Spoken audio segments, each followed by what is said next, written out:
it's Lord Ision. Well, welcome to Wiccan Wednesday.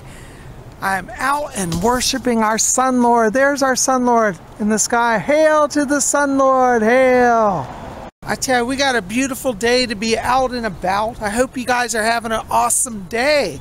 What's it like where you are?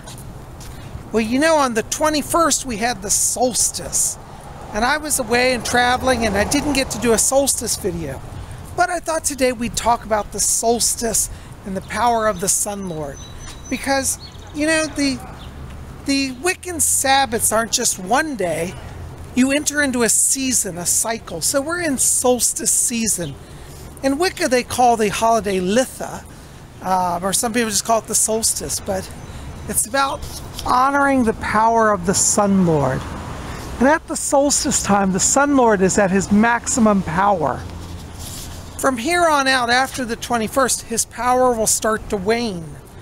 But for that day of the solstice, our Sun Lord is in his glory. You know, we could think of the solstice as the Sun Lord's power. You know, as I said, it's at its maximum. Think about a man, a human man. When he's in his middle age, age 40, 45, 50, he's at the height of his career. Human males tend to be in their glory at the beginning of middle age. And so our Sun Lord, we could think of him as being in his middle age. He's attained success. He has power and glory. He has his goddess by his side. But like life, eventually all people's power fades, even the Sun Lord's. And so in the coming months, we'll see the Sun Lord start to age. Right now, he's still powerful, but he's beginning the process of decline. And so as we move to the late summer and then the winter, the Lord will eventually age and wither and pass from this world. But at Yule, the Sun Lord will be reborn. So in the Sun Lord, we see the cycle of life. That we're born, we grow, we achieve, we eventually decline, and we fade. But again, if we study the cycle, we know that life is eternal, and again we will be reborn and have chances to grow. The solstice has always been one of my favorite holidays, and now that I myself find myself in middle age, yes, Psychic Bob's middle age, as much as I tried to be in denial of it, the truth is, I'm 50 plus. I can relate now to this solstice Sabbath in a new way because I am aware of my own life. Where am I? Where have I come from? Where am I going? The solstice is a time to reflect on your journey thus far and to set things right so that you can continue on your journey with joy. Tubies, we're coming up to one of my favorite places, Shooters. And you know, oh, hello, how are you? Good to see you. I'm doing a YouTube video. Do you want to be in it? Sure. All right. Well, Tubies, we've got some friends over here. Want to say hi? This is Sarah. Sarah. Hi, Sarah. How are you? I'm good. How are you? I'm good. What are you having today? Some white wine. All right, wonderful. And you got a friend with you? This is my boyfriend, Gio. Hi, Gio. Nice to meet you. Do you mind being in the video? You want to be in the video? You don't have to be. Well, we're having a great time here. Well, Tubies, here I am, safely ensconced in my luxurious booth at Shooters and having a luxurious lunch. I forgot to film it when it arrived, but I've got me blackened chicken pasta. Oh, it is so good with creamy sauce, and it's got scallions and tomatoes and cream vodka sauce and cheese. And, oh, so good. I got me a cold Coke to drink and some water. Psychic Bob is enjoying life.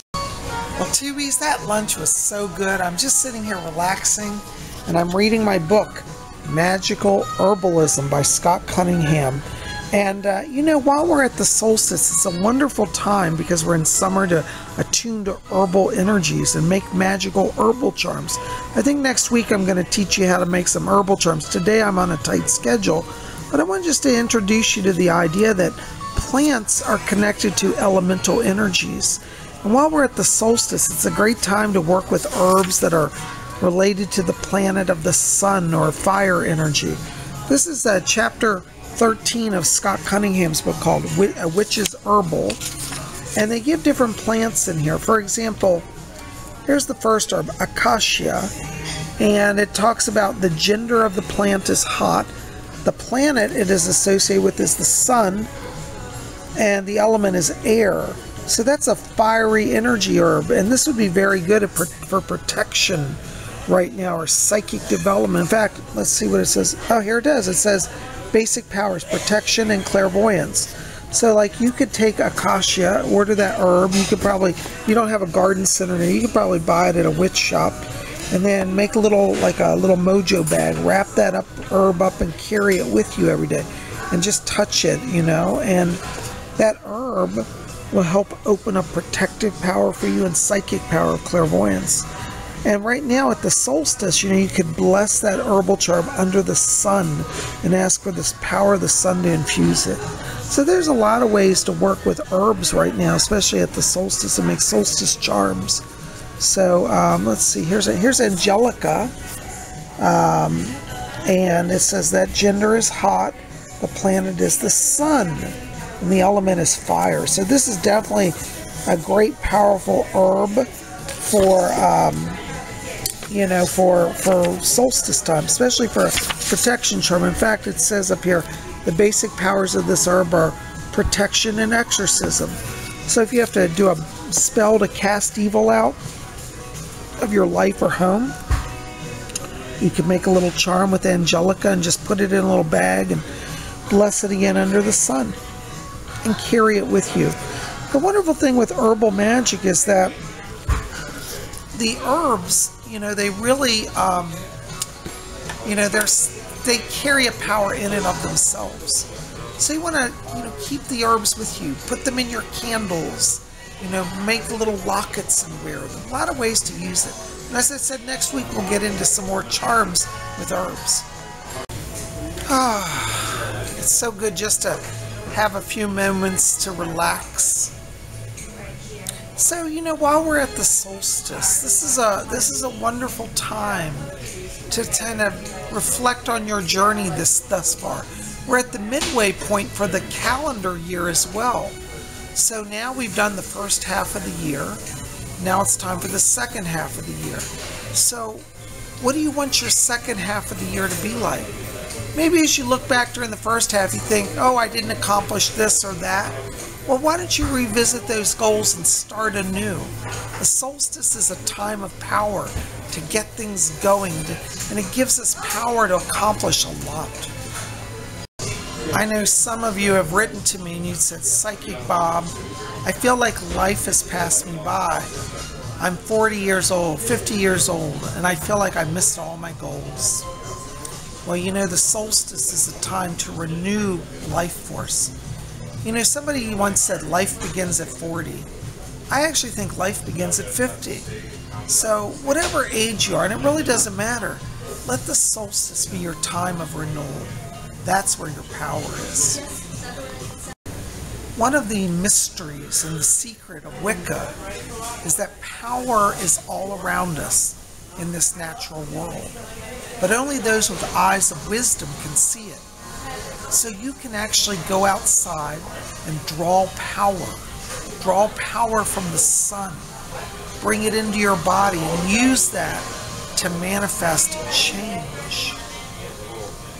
Well, Tubies, that was a great lunch, and we're outside Shooters, and you know, I always say it, but it's true. Any restaurant puts a pentagram right at their front door, that's a sign. You know, in the Wiccan tradition, they have an old saying, may the 5 ever be at your door. And that represents the 5 points of the sacred pentagram, the sign of power, protection, and blessing for the witches. So may the 5 ever be at your door. So motivated.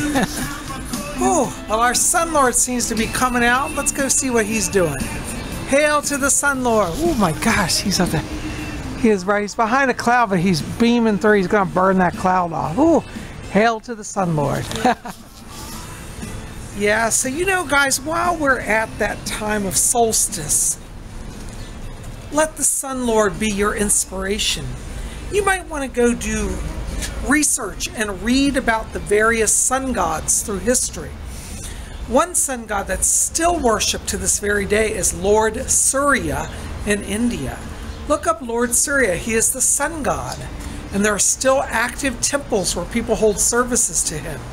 Yes, paganism is alive and well, even in the 21st century. So, you know, go check it out. You might want to read about, in ancient Rome, there was Sol, who was the sun god. That's where we get our word solar from. The Greeks had Helios, and you know, the Helios was the sun god in ancient Greece. He was called Sol in Rome, and at one point his cult in Rome was so big he was called Sol Invictus, which means the unconquerable sun. And so he represented the emperor and the Roman Empire and the powers of the cosmos. There's our sun lord, still trying to burn off that cloud, but he is luminous and bright coming down. So yes, and in Japan, the sun goddess is still worshipped in the Shinto religion. Her name is Amaterasu, and she is the mother of the sun. So whether you see the sun as mother or father, know that the spirit of divinity dwells there, and the mystery is still with us.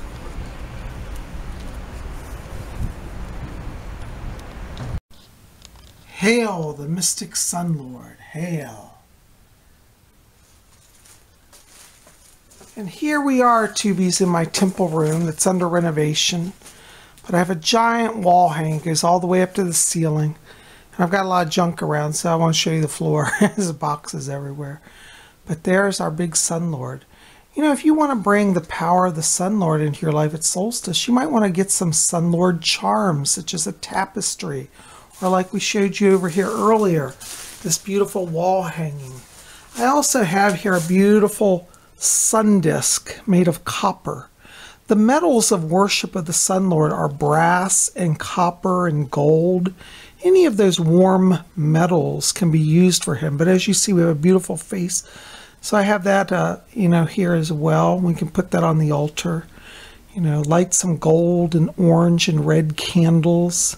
Worship the sun lord. You see, there he is. Hail to the sun lord. You know, for those of you who like to wear pentacles or pentagrams, sometimes you can find them in gold. It's a little rarer because most of the times they're in silver, but because they usually represent the goddess. But I happen to be wearing a gold pentagram today with a silver moon inlaid. So I'm wearing this in honor of the solstice, because really, if you think about it, what are stars?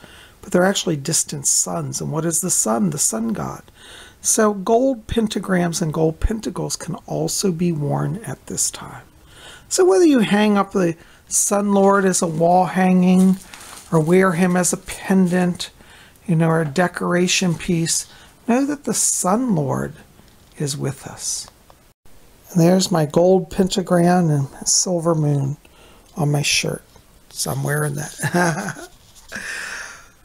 Well, Tubies, I have had the best time hanging out with you today. I hope you've had fun too. And, you know, tell me in the box below, do you worship the sun god? Is that part of your pantheon? Are you Wiccan? Are you exploring what the sun lord is? I want to hear any thoughts or experiences you've had with the sun lord, or concepts of solar deities or solar power or worship of the sun. Anything mystical that you've experienced with the sun, tell me in the box below.